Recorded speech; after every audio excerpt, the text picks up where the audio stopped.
शिकारी एक हिरण का पीछा कर रहा था।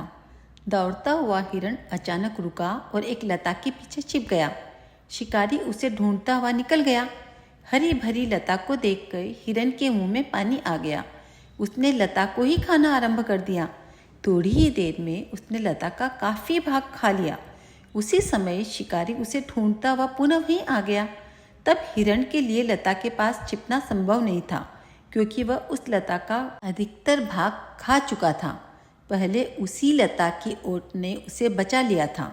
शिकारी ने खुले में खड़े हिरण को मार गिराया। मरते समय हिरण सोच रहा था कि जो अपने आश्रय देने वाले के साथ कृतज्ञता करता है, उसका यही हश्र होता है मेरी तरह। संत स्वामी कृष्ण महाराज वृंदावन के एक आश्रम में रहकर धर्म प्रवचन कर रहे थे। अगले दिन एकादशी का पर्व था। कुछ साधुजन आश्रम के संचालक के साथ झगड़ने लगे कि एकादशी उपवास की खाद्य सामग्री तैयार होने में देर हो गई है। स्वामी जी ने यह दृश्य देखा तो उन्हें बहुत दुख हुआ। स्वामी जी ने उन्हें अपने पास बुलाया और कहा, आप लोग उपवास का सच्चा अर्थ नहीं समझ पाए हैं। उपवास का अर्थ है प्रभु के समीप वास करने की साधना।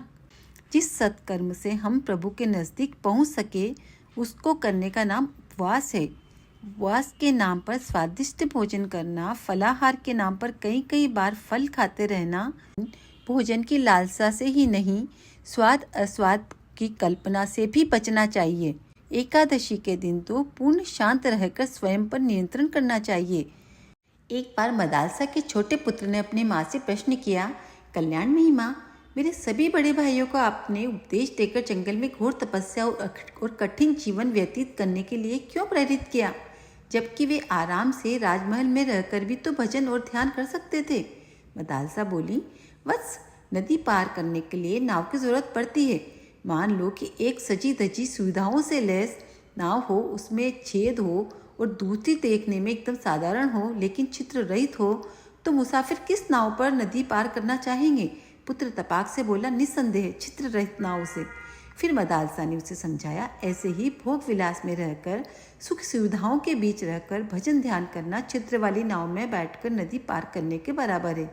दूसरी ओर एकांत में आश्रम में रहकर भजन करना सुरक्षित नाव में बैठकर यात्रा करने जैसा है। इसलिए मैंने उन्हें भेज दिया। एक संसारी व्यक्ति नित्य एक संत के पास जाकर पूछता था, दुष्टता का मेरा स्वभाव कैसे छूटेगा? संत उसे टालते रहते। एक दिन उन्होंने उसकी हस्तरेखा को ध्यान से देखकर कहा, अब तुम्हारा अंत निकट है।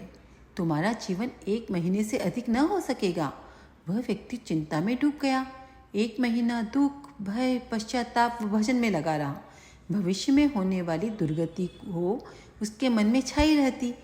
1 महीने में जब एक दिन शेष रहा तो संत ने उस व्यक्ति को बुलवाया और उससे पूछा, इस 1 महीने में कितनी बार दुष्टता की, कितने पाप किए? उसने उत्तर दिया, एक बार भी पाप और दुष्टता का ख्याल नहीं आया। चित्त पर तो हर समय मृत्यु का भय ही छाया रहता। पाप की इच्छा कैसे उठती? संत हंसने लगे, बोले, पाप से बचने का यही एक उपाय है। हर घड़ी मृत्यु को याद रखो और वह करने की सोचो जिससे भविष्य उज्जवल बने। एक गुरु अपने शिष्यों के साथ कहीं जा रहे थे। अचानक एक शिष्य ने सख्त चट्टान को देखकर उनसे प्रश्न किया, क्या इससे भी कठोर कुछ हो सकता है? गुरु ने उत्तर नहीं दिया, बल्कि यही प्रश्न शिष्य मंडली से पूछने लगे। एक ने कहा, लोहा चट्टान से भी कठोर है जो इसे काट सकता है।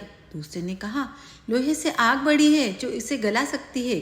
तीसरे शिष्य ने तुरंत कहा, आग से जल बड़ा है जो आग को देखते ही देखते बुझा देता है। तभी चौथा बोला, जल से तो हवा बड़ी है जो उसे सुखाकर उड़ा देती है। हवा से बड़ा कौन है? इसके उत्तर में 5वां शिष्य प्राण कहने जा रहा था और मेधावी शिष्य श्रेष्ठता को, सामर्थ्य का यह क्रम बढ़ाने को तैयार थे। तभी गुरुदेव ने कहा, मित्रों, सबसे बड़ा है मनुष्य का संकल्प। इसके होने से ही प्राणी जीता है और चट्टान जैसी बाधा हट सकती है।